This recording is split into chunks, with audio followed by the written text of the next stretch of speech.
Hello everyone. In today's video we have Mr. Ashraf Sokkar. He's a general and colorectal consultant. He will tell us his journey with the CESR pathway. I hope you find it useful. My CESR journey. I started disorganized, but I'll tell you all the mistakes and the thing that you have to do during this journey. The first step that you have to do is to get ready by getting all the needed informations about the CESR and your subspecialties. Okay.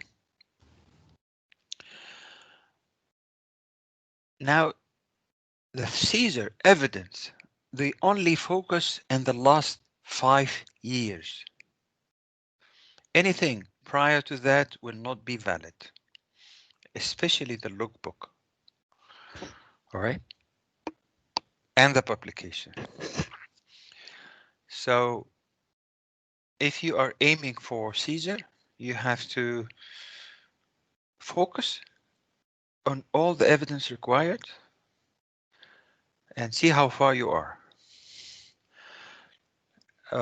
This is number one. Number two, you have to aim for the exit exam. This is the diamond or the beryl of your CESR application. It give your application the needed depth, okay, to consider your application. So, and this is in domain 1, the qualification. And domain 1 is 75% almost of a successful application.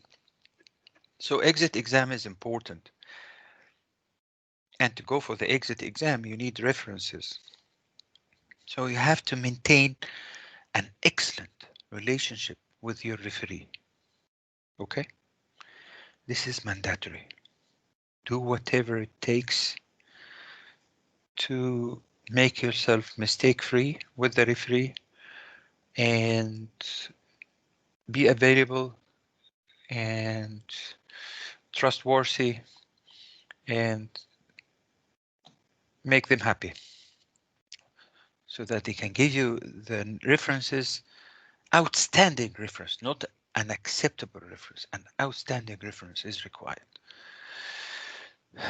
Now, while you're doing that, of course, you have to do as surgeons, we need procedure-based assessment for general surgery procedure, for emergency procedure, and for subspecialty procedure.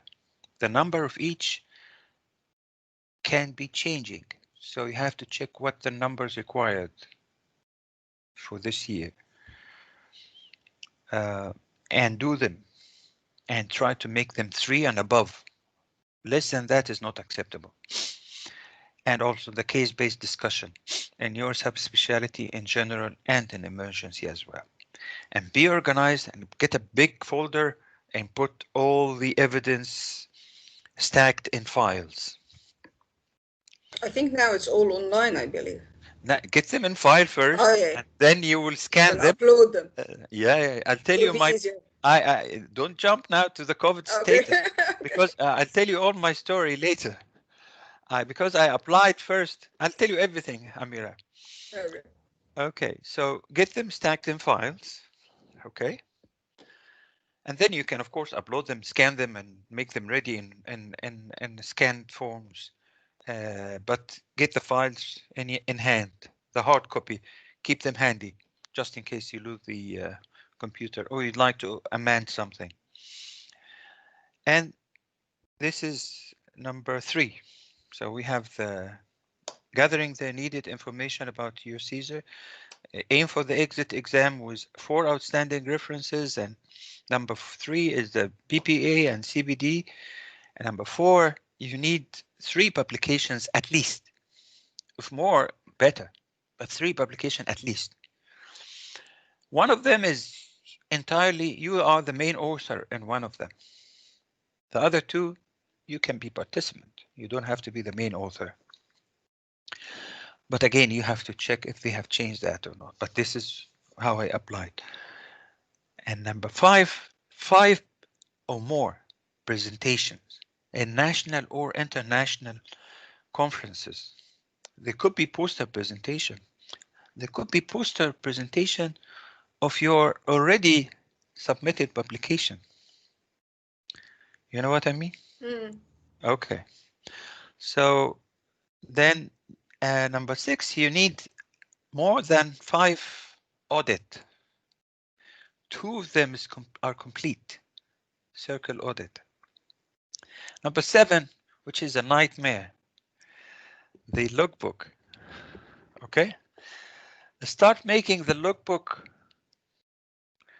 because for me, I was lazy. I did it. I gathered them from all the procedure that I've done from all the hospitals that I was working in or working at, but I start putting them late. So I had plenty of operations to put. And I cannot rely to anybody to put it for me because you have to put it yourself. Mhm. It's better because you Yeah. can add something in the complications on the steps that you've done and famous procedure that you are proud to be part of this procedure or you did it yourself. Okay. Because you cannot make all the operation complication free. If you know what I mean, you have to put Mm. some of the procedure. Oh, there was wound infection, or there was whatever PE or whatever happened. Just 1 or 2, but don't put all the complications. If you know what I mean, just a little bit, because you're not Magdi Yaoub. Okay, even Magdi Yaoub has his own complication. He killed Khaled Saleh. Okay, but by mistake, of course. He didn't intend that. Okay, now so lookbook for the last 5 years. And in the lookbook, you have to put consolidation for every year and consolidation for your subspecialty and check how the numbers of each procedure. If any number is lacking, go to your referee and tell them I need to do, for example, another Delorme's procedure if you're a colorectal. If I need to do 5 more anterior section, I need to do 2 more right hemi, I need to do whatever. Just see how many procedure lacking, because the whole application can come back for 1 or 2 procedure missing. Okay, be precise, especially in your subspecialty. Mhm. You got that? You got me? Yeah. Mhm. يعني the exit exam, it's a big hurdle, especially for non-trainee. تاني hurdle اللوك. Yeah. Okay. خلصت الاثنين دول، الباقي كله ticking boxes. Okay. Now to number 8. Courses. In the last 5 years, you have to have a valid ATLS. You have to have teach a teacher, train the trainer, clinical governance or information governance course, a valid one. And you have to have enough courses related to your subspecialty. A large number of CBD. I'm sure with the lockdown being eased or lifted lockdown restrictions of the COVID being eased after the 15th of 17th of May, then you have to look for courses everywhere. The thing that I strongly advise is to be involved in teaching. Teaching experience is very important, and get certificate about that from the teaching officers or educational officers in your hospital that you are involved in teaching. And also, every teaching or lecture you give to the students, try to get a feedback from the students, a good one, and keep it, because this will be a golden paper. It's important. It's not enough to say, oh, Amira or Ashraf, oh, we give lectures. Okay, what was what feedback? Oh, the students were happy, okay, with what you've taught. Okay, so luckily I had this, but nobody told that to me. I looked in my documents. I was doing that for the sake of love of the game, of love. I love teaching because I was in the university in Egypt. And then one of the consultant in my hospital told me the teaching experience will be important in your CESR application. And he was right. So teaching is very important. Management role. Management role. You can, I'll tell you later on how I did with my application because I applied twice. I applied once and then I applied not a full application again, but half application. I'll tell you what happened. So management role is very important. Like if you are involved in rota management with your junior, or if you are leading ward round or attending MDT, and if you have the chance to lead the MDT, you can ask the head of the department to give you the chance to lead the MDT, even unofficially, if you know what I mean. Okay, Amira is leading the MDT today, but this doesn't mean your decision will be the only decision taken, but you are leading the conference. Okay, well, you'll say, for example, Amira, that okay, we'll do right hemi for this patient. If I'm more senior than you sitting in that meeting, I'll tell you, Amira, this patient is 90 plus, so I think we better treat her palliatively. This doesn't mean your decision will be the only decision in the room, but you can still be an MDT lead, and this will help. And this will need that you maintain a good relationship with the head of the department. He will be very important. So if you are happy or half happy at where you are, stay, because you need to maintain a good relationship with your seniors. Okay, now evidence of cooperation between interspecialties. Like you refer case to urology, you refer case to oncology, you refer case to gynae, and gynae refer case to you as a colorectal, for example. Or okay, or if there is a tumor in the ovaries involved in the sigmoid, then you have to be there. So there was a communication. Any email or letters with this kind of communication is important because this is an evidence of communication between you and other specialty. And also, if you have a chance to be in the interviewing panel, if, for example, the department is running interview for F1 and they want a senior registrar like yourself to be in the panel, yeah, go and get an evidence about this. You shared in the interview panel of this and this date, blah, blah, blah, blah, blah, blah, blah. Okay, all right, get evidence about this because this is important. It will help.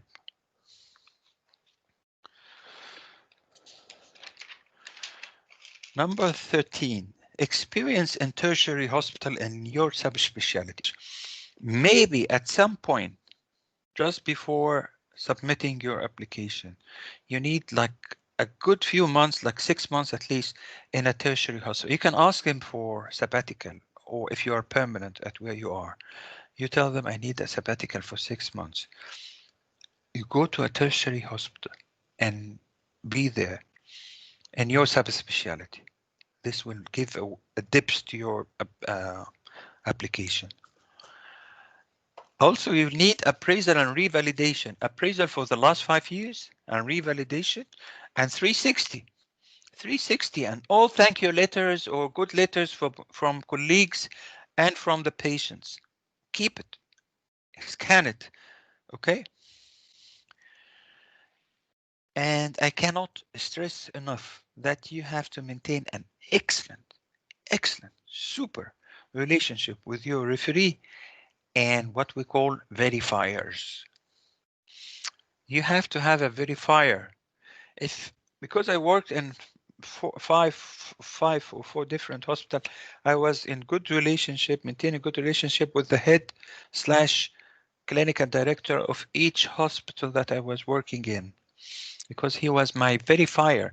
every document that you submit, you will put it in what we call pro forma. You heard about this? Mm-hmm. And the pro forma, for example, you are working in Dartford. In Dartford, you have, from the 16 evidence that I've just mentioned, you have 10. And you have 16 in another hospital. You have 12 in another hospital.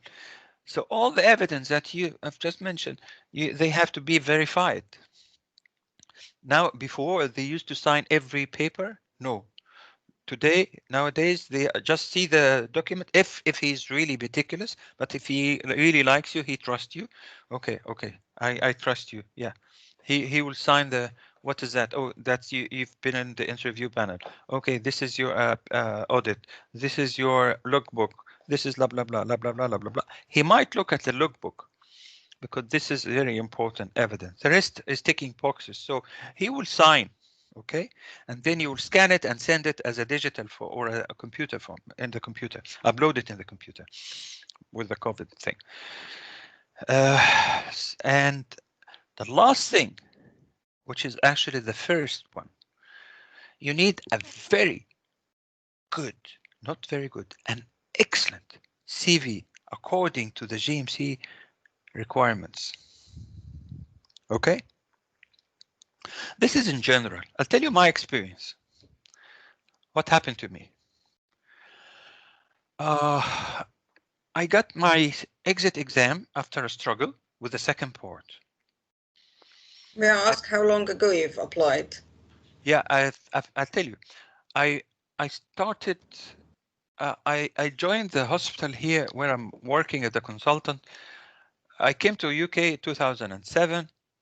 I started working as a registrar. First few months I was an SHO in cardiothoracic, which is not my specialty at all. So I was Alice in Wonderland. But I was really good at the end. They wanted to give me even cardiothoracic, but I was general, so I didn't like it.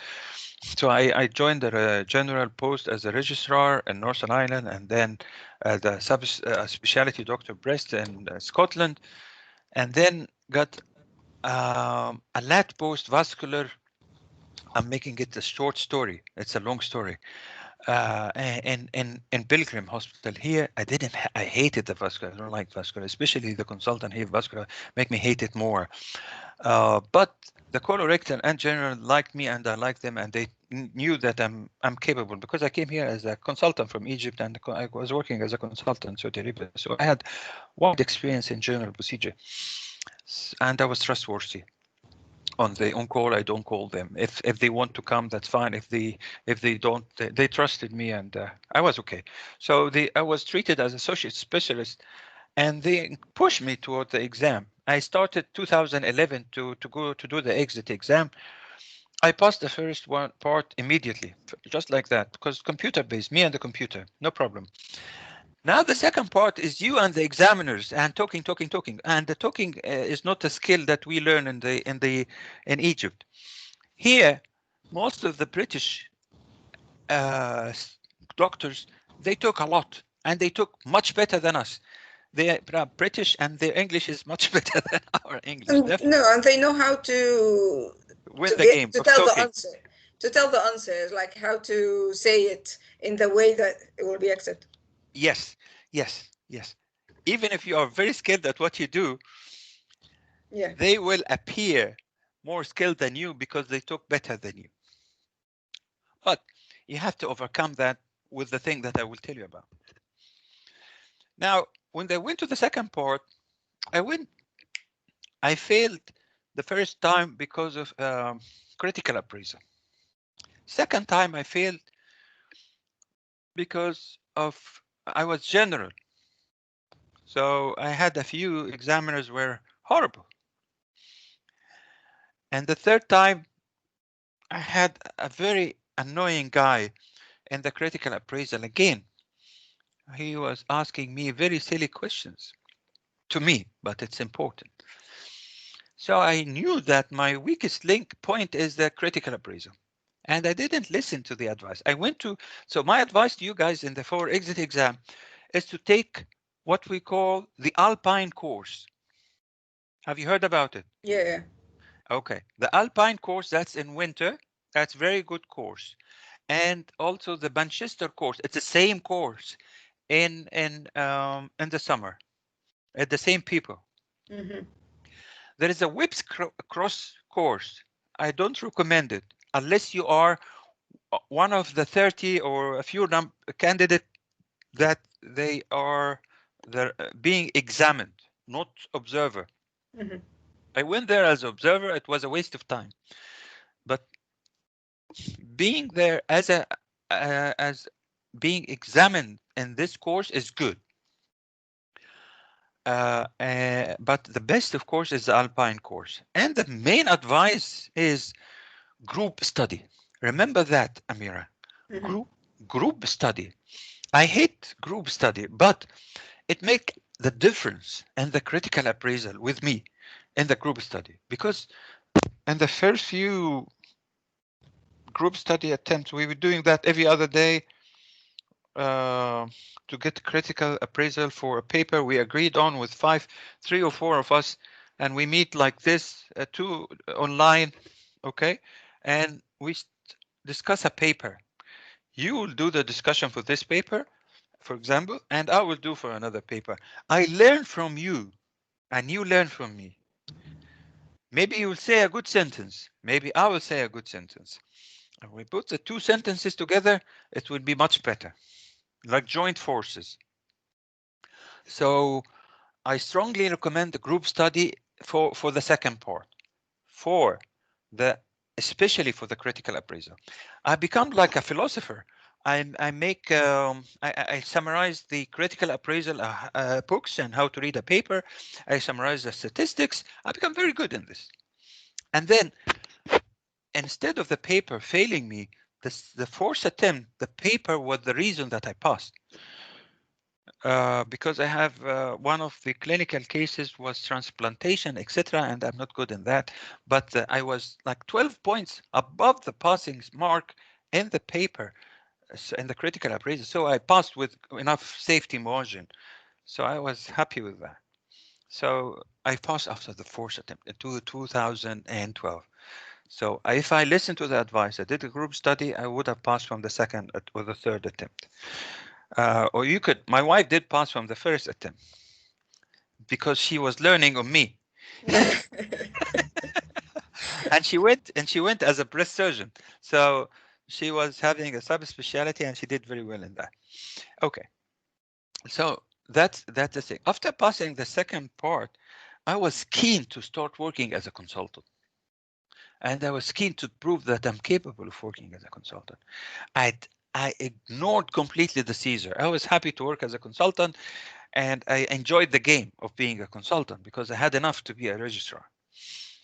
So it was 2014. And during that time, I passed my JAG assessment and JAG accreditation. And by the way, if you'd like to be an endoscopist, aim for the JAG.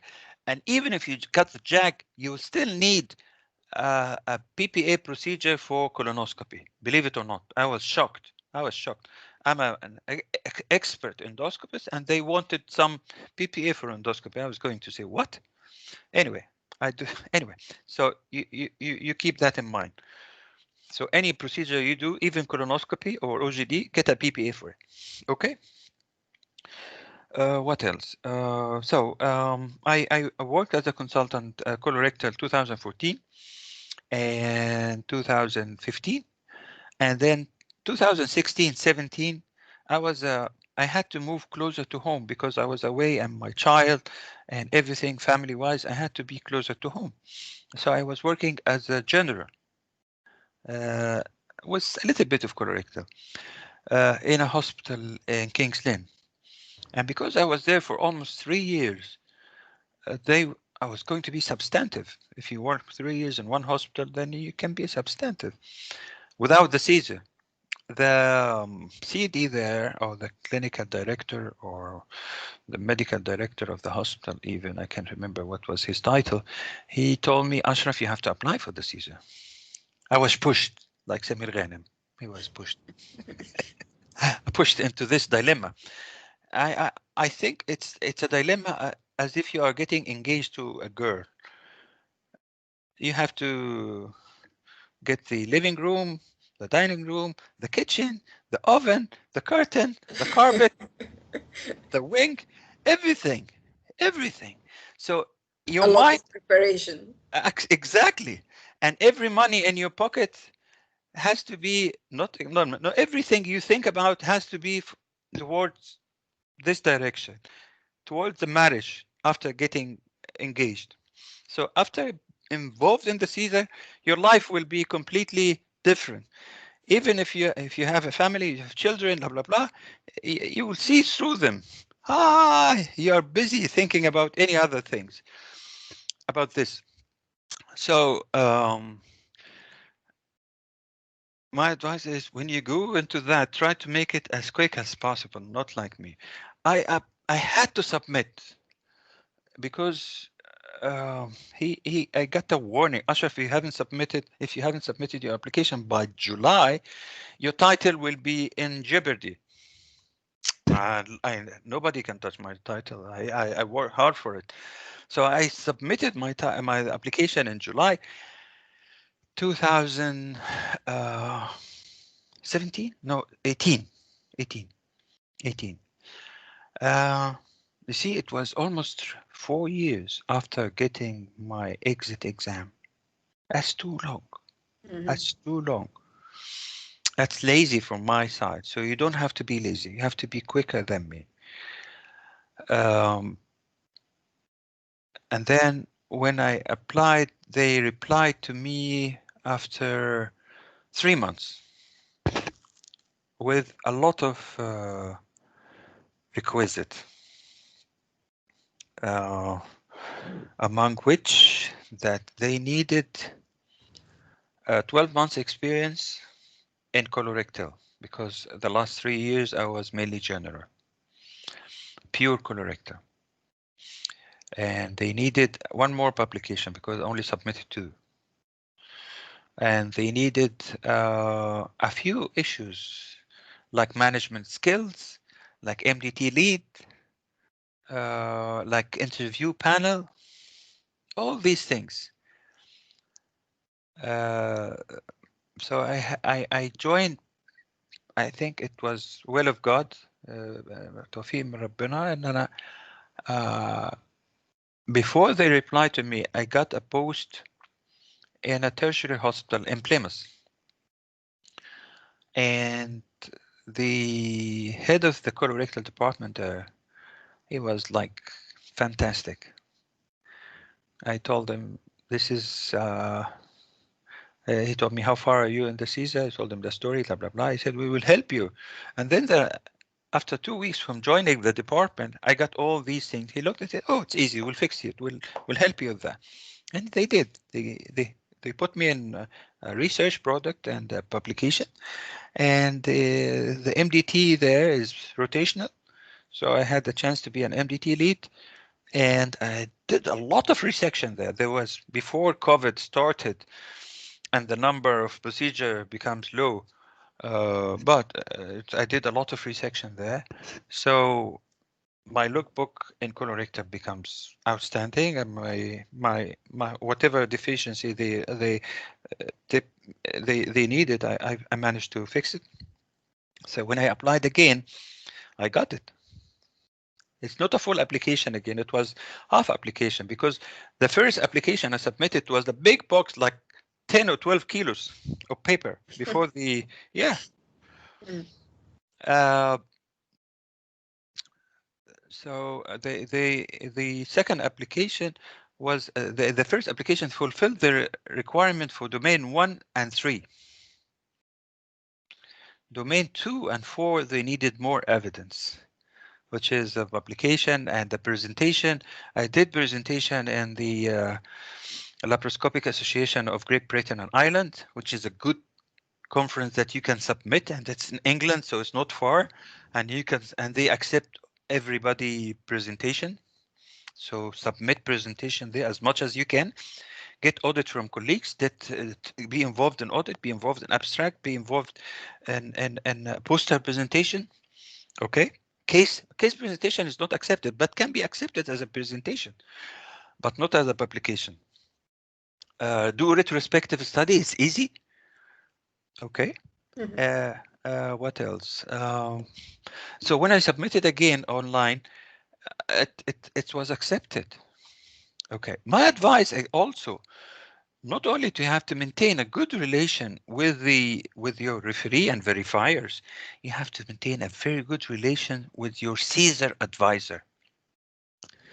Make him or slash her likes you. What do you think? Tell her, what do you think? What's missing? She's there for you. Okay. So who's the CESR advisor? Is it from the GMC Everyone, or anyone? once you apply, Okay. they will assign a CESR advisor to you. Okay. Okay. Okay. Yeah. If you maintain a good relationship with him, you can contact him every now and then, like every 2 weeks or whatever. Are you happy with my evidence? Anything missing? Blah, blah, blah. Because he will not submit it to the Royal College Mm-hmm. unless he is happy. Okay. Okay. Yeah. So that's important thing to do. That's basically it. So it's doable then. It's doable, 100% doable.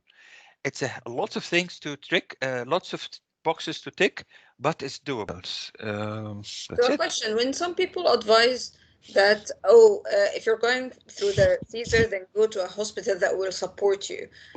What does that mean? Is like that people will help you get your evidence, or and they will be, or is there some places that they don't give you or they don't help you to get your evidence? Of course. Mm-hmm. It's like uh, what do we call it؟ هقولها لك بالمصري كده. Like chemistry. يعني لما واحد بيروح مكان بيحبه. لما انا بتحسي، يعني انا لما تيجي تقعدي مع صديقة تقولي انا حبيت الاخت دي او الست دي، او انا مثلا قاعد مع واحد حبيت الشخص ده او كرهته او ما عنديش استعداد اساعده، او ممكن لاي سبب من الاسباب بقى، انت فاهمه قصدي، يعني لو مش حابب اللون او مش حابب الديانه سيبك منهم خالص. لكن في ناس فير، والانجليز بمنتهى الامانه 99% منهم فير، فير جدا. اللي مش فير قوي هل المعروفين. هل بيبقى معروف لا المستشفى دي اصلا it's not gonna support the Caesar application، فيعني ما تتعبش نفسك من الاول، لا مش حكايه ولا دي المستشفى، حظ كل واحد في المكان؟ مش المستشفى، الاشخاص. اوكي، حظ اشخاص الشخص في المكان ده معاهم يعني. مش المستشفى. فلو لقيت رئيس القسم بتاعك حسيت ان هو، فانت تقعدي معاه كده تقولي له I'm aiming for the exam, what do you think؟ قال لك I will support your application, that's a good start. ما هو ده، انا مثلا مش، انت دخلتي الاكزام مش دخلتيه عشان تهزري وتعذبي نفسك على الفاضي، لا انت دخلتيه عشان في يوم من الايام انت عايزه تبقي كونسلتنت وتوصلي لقمه الهرم بتاعك. كويس. فمش هتوصلي لده الا لما الناس كلها تساعدك. فاول المساعده انه يكتب لك ريفرنس حلو عشان الاكزام. تاني مساعده ريفرنس جبار، ريفرنس بيطلع الروح. والله العظيم الناس دي، انا الناس دي يعني فعلا شكرتها جامد جدا جدا. انا ما عنديش الخلق ده. يعني والله لو قالوا لي اكتب ريفرنس لنفسك هزهق. فاهمه؟ يعني تعبوا. انا كنت بقعد جنب واحد قال لي اشرف انا بحبك جدا وبعزك وبتاع، بس صعب تعال اقعد جنبي. قلت له ده انجليزي. قعدت جنبه. فقلت له ماشي يا عم، هو يكتب يعني، انا اقول كلمه حلوه هو يقول احلى. فاهمه؟ فانت لازم تمنتين العلاقه الكويسه مع الناس دي. Thanks a lot, Mr. Sokkar. That was really helpful. And for everyone, please contact us if you have any questions, and if you and give us your feedback if you want us to continue adding more videos of this on this topic. Thanks.